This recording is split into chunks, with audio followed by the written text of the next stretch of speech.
no. Let's get this together. Okay.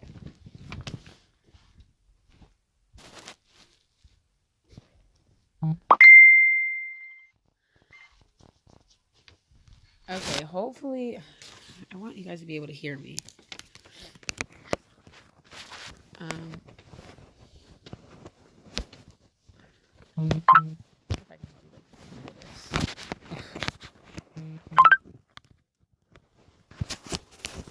You know what? Let's do it like this. Okay. So I said earlier in a post that I was gonna do like mental health awareness stuff, and so I wanted to talk about bipolar. So there's bipolar, there's unipolar, and there's bipolar 1 and 2. So like there's three different of the polars, I guess, as we call them. I'm more specifically going to talk about bipolar 2 because that's what I have, is bipolar 2. Now, unipolar obviously is like either you have really extreme highs and no extreme lows, or you have extreme lows and like no extreme highs. So that's unipolar. And then bipolar 1 and bipolar 2 are similar, but they're not exactly the same. And this is how they differentiate.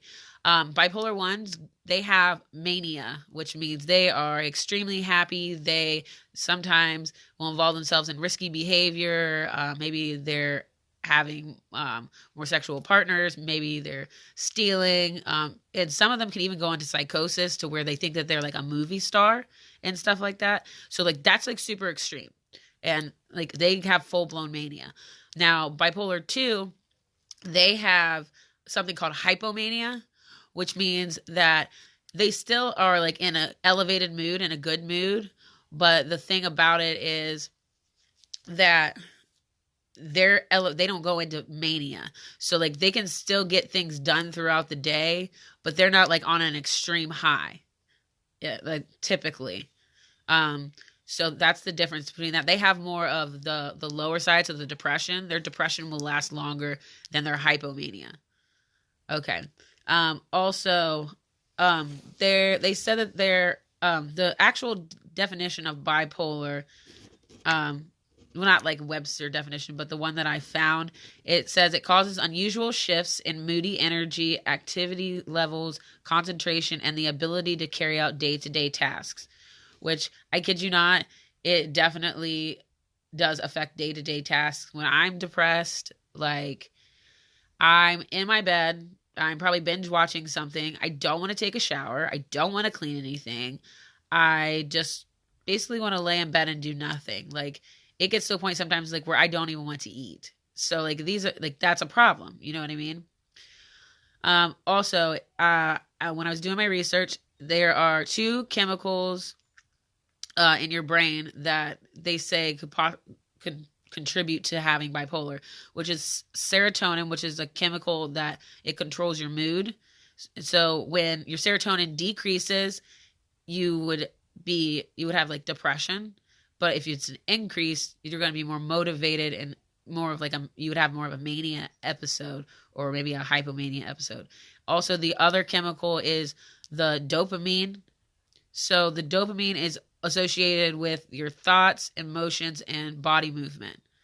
So when your dopamine decreases, it slows down your movement.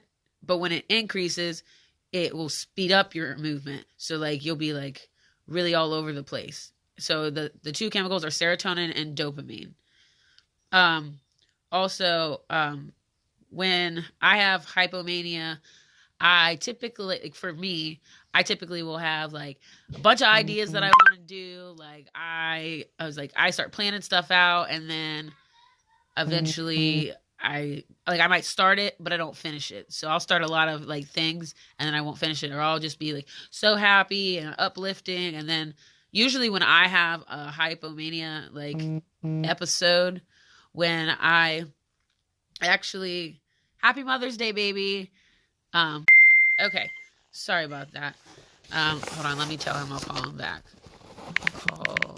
Oh, sorry guys. Okay.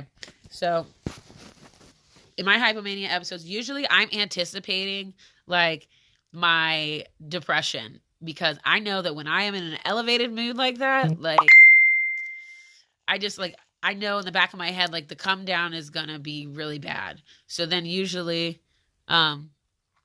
what I'll do is I'll go into depression, and I will, so like for like a day or two that I have like a hypomania episode, or maybe even 3 days, like the rest of the week and maybe into like the next week after that, like I'm very depressed. Like I have feelings of sadness. I feel empty. I feel hopeless, worthless, guilty, like, and that doesn't help. Like now hypomania, when I have that, those are like, you feel real revved up. You have like a euphoric feeling. And even irritability, which is something that I also have when I'm in hypomania. Like I get super irritated, which I think is kind of an odd thing, because you feel like most people would be in an elevated mood, but like even irritability can indicate that. Also, I'm not a medical professional. I have looked up all this. Well, I've looked up this information, and this is my own experience. So don't try to diagnose yourself like based off of what I have said. Like you need to go to a physician, period. Like do not self-diagnose, and then at that point, like you're going to have more than likely anxiety because you think you're going to have something like that. And I'm not trying to like tell you might have bipolar. If I'm just speaking generally about bipolar, what I've learned and what I've been through myself. Not a physician. I'm not a medical fucking professional. Also,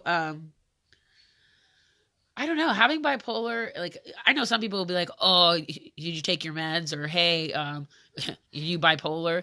Like people who actually have bipolar don't, like some people like me, I don't really take much offense to it because I am bipolar. But when you know that like I live with it day to day. So if somebody were to be like, hey, did you take your meds today? And I know that like, I'm not like, I know me, I know if I'm having a fucking bipolar episode or something, you know what I'm saying? So if I am having a bipolar episode and somebody says it, I'm going to react to it differently, I guess, than I would if I was like, if I know I'm not having, like, if I'm just like normal, like, cause I'm just having a regular mood, then, I'm cool with that. Or no, I'm not cool with that. Like, because I know that there's nothing wrong with me. So then at that point it's going to make me angry. And I mean, it possibly could be a trigger, like into actually like, like a mania mood or even a depression mood, because everybody has triggers, like whether they're things you see, hear, smell, taste, like some things just trigger a person, whether you have a mental illness or not, it triggers something in you. So, be kind to your friends and family who have mental illness. Be patient with them. Not everything that they say and do, they mean all the time. And, if you're concerned for yourself or for somebody else, I would recommend seeing a physician, obviously. And just, try to be a little more sensitive to, like, don't be like so sensitive where you're walking on eggshells, like nobody wants to feel like they're a charity case, because once again, that can be triggering. Just be kind to your friends who have mental illness. Just be kind to everybody, you know what I'm saying? And try to understand other people's perspective and things, especially if you don't know anything about it. You need to do the research. And even if I also recommend this. I do recommend this. If you have somebody who has bipolar or has some type of, mental illness, and you want to be there for them and you want to help them, reading a book on it, like meant for people who actually, well,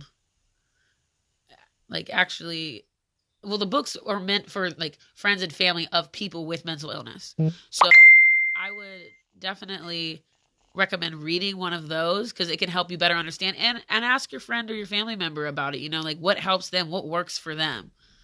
So if anybody has any questions about bipolar, I just did like a quick little overview, or any questions for me, I'll stay on here for a couple more minutes. And other than that, that's all I really wanted to talk about when it came to bipolar.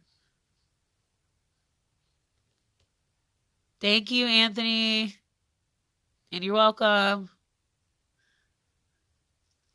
So, I don't know if anybody had anything that they wanted to ask specifically, or if somebody else has bipolar too.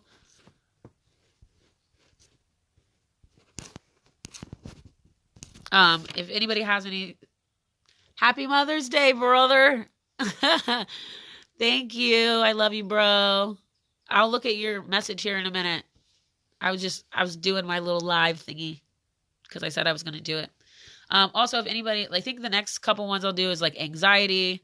I'll probably do PTSD. Those two, like I'll do one tomorrow, one the next day. Happy Mother's Day, Kylie. But those are the ones that I have, because I have bipolar 2, I have PTSD, and I have anxiety and depression. So like I'll do the ones that I know, like from experience first, and then like if you guys want me to do like ADHD, ADD, OCD, phobias, or schizophrenia, DID.